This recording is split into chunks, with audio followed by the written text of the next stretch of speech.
Hey there, dears! Welcome back to my kitchen faucet channel. If you've been frustrated with low water pressure in your kitchen faucet, don't worry, you're not alone. Today, we're going to walk through a quick and simple fix for this common problem. By the end of this video, your kitchen faucet will be running like new, saving you both time and frustration. Let's get started.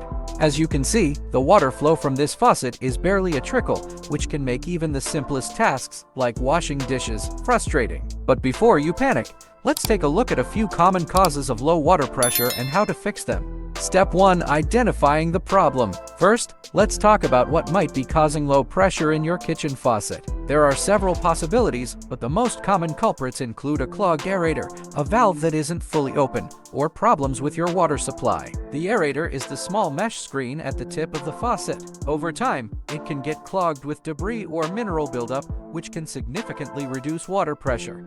Before we do anything, make sure to turn off your water supply. This will prevent any accidental water spills while we're working. Step 2. Cleaning the aerator. Now, let's start by removing the aerator. Most aerators can be unscrewed by hand or with a wrench if it's a bit tight. Just grab your wrench, gently loosen the aerator, and take it off. Once you have the aerator off, take a look at it. If you see any mineral deposits or debris, it's time to clean it. A good way to clean it is by soaking it in a mixture of vinegar and water for about an hour. Vinegar works wonders for breaking down mineral buildup, which is usually the root cause of low pressure. After it soaks, you can scrub it with a small brush or even an old toothbrush to make sure it's fully clean. Step 3. Checking the valve and supply lines. Water is soaking. Let's check the valves and the supply lines under the sink. Make sure the hot and cold water valves are fully open. Sometimes, if they're even slightly closed, it can reduce the water flow. Give them a quick turn to ensure they're fully open. If they're fine, let's move on to the next step. Check for any kinks or blockages in the water supply lines as well. If everything looks clear, great.